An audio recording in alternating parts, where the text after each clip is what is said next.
I'm the answer to your every cry. So illusion for the way behind. I bring to you good news. Angibingelele lamhla ngemvulo ngiphinze nginemukele esihlokweni zethu salamhla serhapsody yamaqiniso lekungeyincwadi yekukholwa lesibhalelwa ngumfundisi lomkhulu umfundisi Chris Oyakilome DSC DD lamhla umsombuluko dilishumi nesikhombisa kuyonyaka indlovu lenkulu eminyakeni wa 2025 September nihlanganyele nathi yatinkonzweni tethu tekuphiliswa eMailing Streams live healing services lebe sinato kulempela sonto siyacela ukuthi nisithumelele ubufakazi baloko inkosi lenendele kona kule tinkonzo kusuka ngalesihlanu umgcibelo kude kube lisonto inkosi lenemusa inibusise sitawungena esihlokweni sethu salamhla umfundisi usipha emavili amahle kakhulu uthi emavi emusa kanye newoluthando sivula ngencwadi lechamuka kuba seEfesu sahluko sesine livesi le-20 nakunemfica kufunzeka kanjena akungabe kusaphuma nalinye livi lelibolile emlonyeni wenu kodwa kube ngulelilungele kwakha njengalokweswelekile kuze libavedele umusa labevako mayibongwe inkosi uyabhala ke umfundisi uthi inhloboni yamavi laphuma emlonyeni wakho ngumbuto kelona kungabe ngemavi eluthando nemusa noma ngemavi lahlaba njengengemba solo uyabuda umfundisi uthi ke nyalo umfundisi liBhayibheli encwadini yetaka sahluko selishumi nakubili livesi le-18 lithi emavi lakhulumeke ngebudlabha ahlaba njengesikhali kodwa emavi lakhulumeke ngekuhlakanipha ayaphilisa lokhu kwamuva yimpilo yakho emavi akho aletha kuphila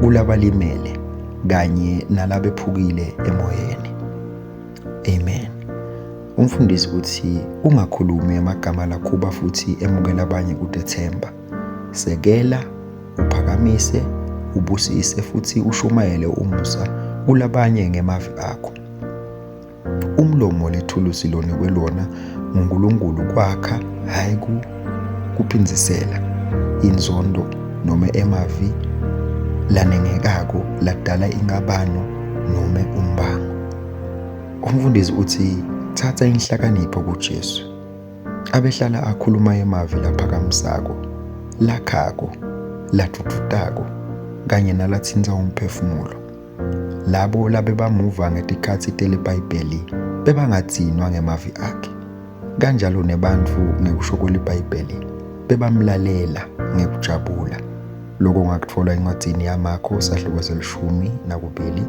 livesi le-37 emavi akhe abeletha inkululeko lethemba ukukholwa kanye neluthando mayibongwe inkosi liBhayibheli lithi kuba seEfesu sahluko sesithathu livesi le-17 kuye vesini le-10 Kristu akahlale etinhlitiyweni tenu ngekukholwa kuze nisime nisekele elithandweni nibe nemandla ekucondzisa kanye nalabangcwele bonke lokububanti nebuthe nokuphakama nekujula kwelithando lwaKristu yebo nakulwati luthando lwakhe lolwendlula konke kwati kuze nigcwaliswe kube kuphelela konke kwaNkulunkulu umfundisi uthi ukugcwaliswa ngaNkulunkulu ukugcwaliswa ngeluthando ngoba uNkulunkulu uluthando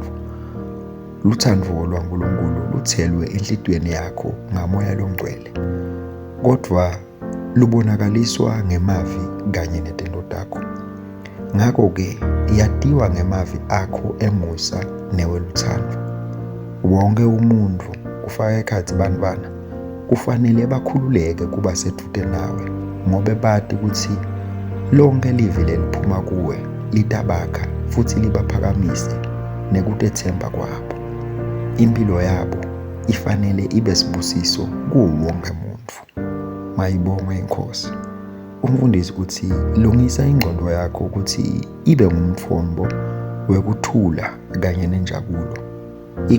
Ikhombe Kristu kuko konke lokwendako. Lokho akusiko ukuthi wonke umuntu utawujabula ngawe. NaJesu akemukelwanga wonke umuntu. Labanye bebamelene naye noma abelungile. Kodwa angakuvumeli lokho kuguqule kugcila kwakhe. Tento takho kanye nemavi akho akashumayele umusa, akhele abanye futhi akhombise uthando lwaKristu. Ligama leNkosi malibongwe. Tento takho atishumayele umusa, takhele abanye futhi tikhombise luthando lwaKristu. Mayibongwe iNkosi. Sitawusho umthandazo nalamuhla, nisho emva kwami ngalokudayelekile. Babe lothandzekako, ngiyakubonga ngikugcwalisa inhliziyo yami ngeluthando kanye nemusa wakho. Ngikhuluma emavi lakhako, lakhuthatako kanye nalakha labanye. Impilo yami ikhomba buhle kanye neluthando lwakho. Ngisibusiso kuwo wonke umuntu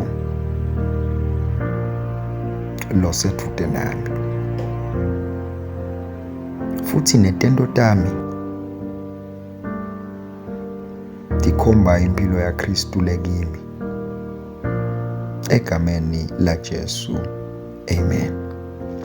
Nawuqhubeka nesifundo utawufunda incwadi yabaseKolose sahluko sesine livesi lesithupha, unze incwadi yeTaga sahluko se15 livesi lekucala, unze nencwadi yaJakobe sahluko sesithathu livesi le17 uyogcina evesini le18. Ufunze kubaseFesu sahluko sesine livesi le24. Ufunze ngelomusho lwe-Amplified Classic. Uhlelo lokufundza leBhayibheli ngeminyaka munye. Ufundza incwadi yaLuka uqale sahluko sekucala livesi le15 uyogcina evesini le18. Ufunze nencwadi yaDeuteronomy sahluko sesiphohlongo uyogcina esahlukweni se10. Lokufundza leBhayibheli ngeminyaka lemibili ihlelo ufundza incwadi yaMateyu sahluko se23 uqale evesini le23 uyogcina evesini le34, kanye nencwadi ya-Exodus sahluko se26. Ligama leNkosi malibongwe. Sithemba nijabulile sisafunda sona sihloko sethu salamuhla se-Rhapsody yamaqiniso. Kude kwesikhathi lesitako. Inkosi inibusise. Amen.